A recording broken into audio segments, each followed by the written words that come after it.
Кирил Цонков и Ордан Дюров, родени во Бугарија, бугарски државјани кои за себе велат дека се македонци. Колку мина има како вас овде во Бугарија?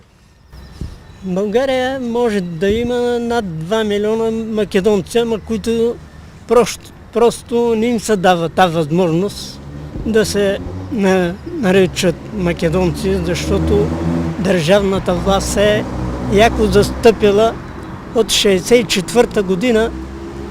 Тодор Живково време не. Точно така, от 1964 година Тодор Живков абсолютно отрече македонската нация, а и тогава също беше дошъл. Добро, ама вие во Бугарија можете на попис да се изјасните како македонци? Ние може да си изясниме, но малко е трудно. Преди години, като минаваха за подпис, беше минала една и просто не беше записала като българи.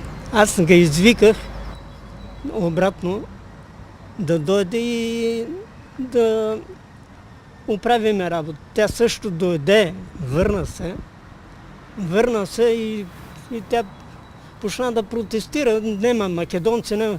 Викам, слушай, аз какъвто се чувствам, такъв ще ме пишеш. Ти не можеш да ми кажеш на мене, аз какъв съм. Вие во попису сте запишени како македонец? И после тя не запише се като македонци. Колку како вас изјаснати како македонци има во Бугарија?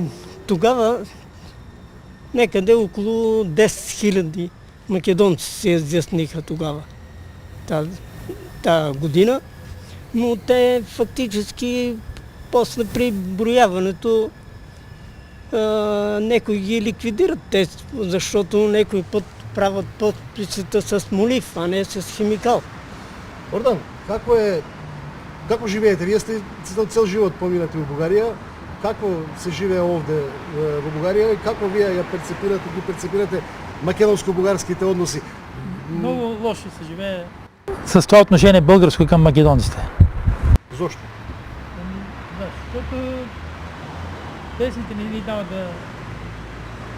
Това 70-та година не даваха македонски песни се пеят тук.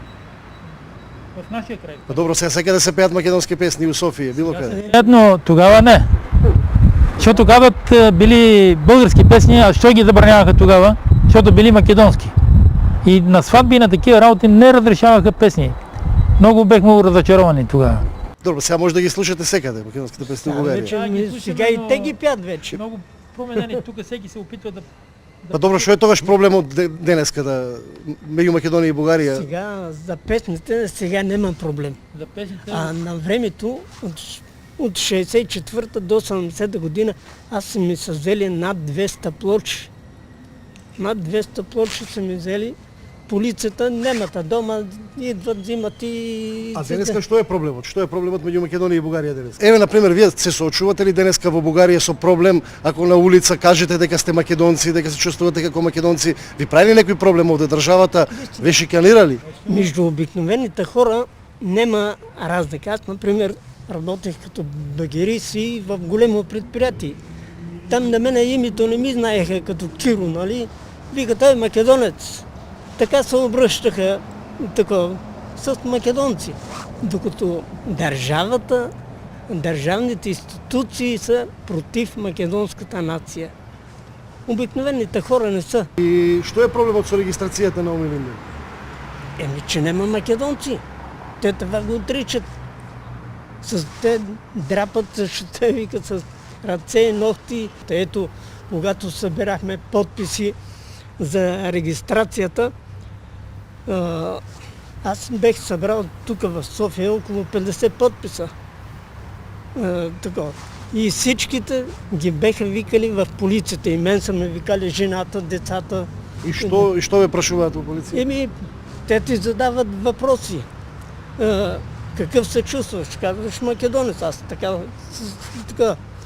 Какви пари получавате? Така са ме питали. Викам, никакви пари не получаваме. От никъде кой ще ни даде пари? Никой не дава.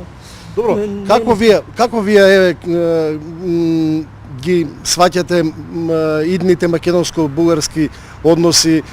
Како може да се подобри климата меѓу Македонија и Бугарија? Може ли да се реши тој проблем, особено во контекст на македонските евроинтеграции? Може да се реши Докато България се съгласи да признае македонци.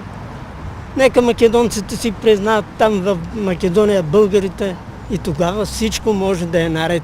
Такива като националисти, като Слави Трифонов, Каракачанов, Захариева, това са излишни хора в правителството на държавата, които просто създават омразата. Те създават омразата. Обикновените хора не създават омраза. Отношенията между Македония и България може да се оправят, според мен, каквото искат българите там в Македония, също трябва да се иска и за нас тук това нещо. Ќе гласате у неделя на избори? Ти гласаме, да. И за кого ќе Трябва гласате? да гласаме. Сега за тия, къде протестираха, за тях ще гласаме. Защото ние нямаме наша македонска организация. Нямаме. И затова все пак трябва да гласаме за Бойко Борисов, за да може да се тръгне от тази власт. Стига толкова. Добро, ама ни една партија не е нешто многу наклонета кон съм- овие прашања за кои што зборите. Аз съм на друго мнение, аз съм със сегашната власт. Но мразя това, дето, ама нямаше начин с тия, дето се коалира с ВМРО. Отвратителна коалиция. Добро, ама за кого би гласале на вие на избори? Аз за ГЕРБ, за Бойко Борисов. Виж, аз лично това си е мое, нали? Апсолутно. Аз си го харесвам него. Пиче, да казвам ви го. Неко отношение, но Мислите дека Бойко Борисов може, ако го нема Каракачанов во власт, да ги омекне односите со Бугарија? сърцето му е добродушно за мене.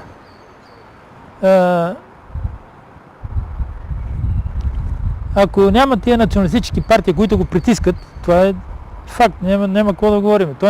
Те настроиха целия народ тук, защото ако нещо промени Бойко, ще му отрежат главата, да си казват. Ще му отрежат главата. Значи вие ипак верувате дека Бойко без националистите може да биде пријател на Македонија? Аз мисля, че моето мнение е такова.